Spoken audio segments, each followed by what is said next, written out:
देश की एकता अखंडता के सबसे बड़े लीडर सरदार वल्लभ भाई पटेल की सार्ध शताब्दी यानी कि 150वां साल पूरे देश में मनाया जाता है। कश्मीर के अंदर ये प्रोग्राम का आगाज भारत भारती की और मिनिस्ट्री ऑफ कल्चर द्वारा आयोजित किया गया है।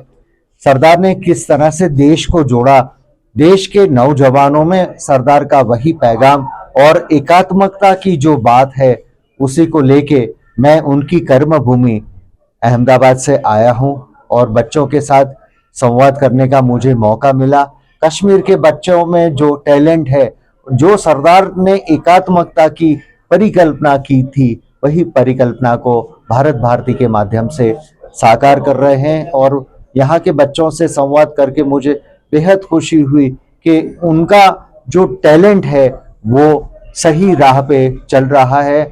और इतने सारे बच्चे क्वेश्चन सामने पूछते थे, उनके अंदर भी जो जज्बा है, वो जज्बा वही सरफरोशी की तमन्ना की याद दिलाता है जो आज़ादी के जंग में हमने देखा था।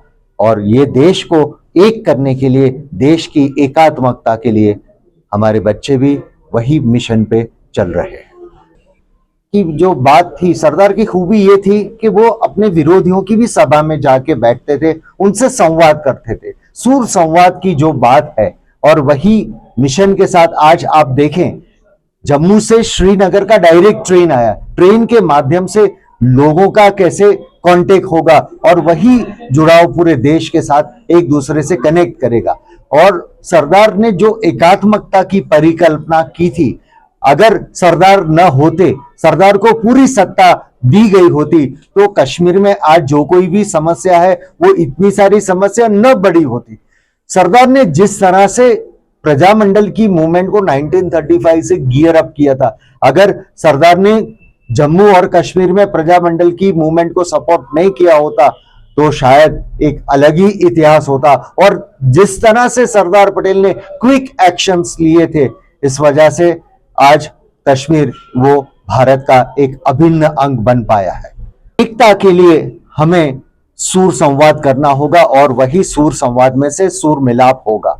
बच्चों के साथ अगर उनको आप उनकी टैलेंट को सही राह पे ले जाएंगे, उनको सही राह बताएंगे।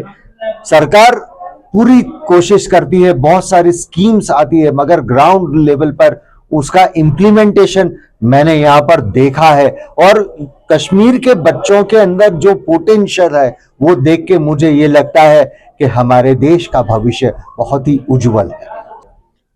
सरदार वल्लभ भाई की जिंदगी का पहला चुनाव था, वो 5 जनवरी 1917 को अहमदाबाद म्यूनिसिपैलिटी का बाय इलेक्शन था। वो एक वोट से सरदार चुनाव जीते थे।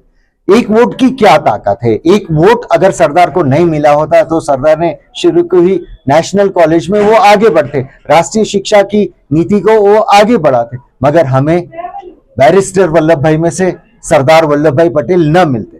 तो हमें चाहिए कि हमारी वोट की ताकत को पहचाने।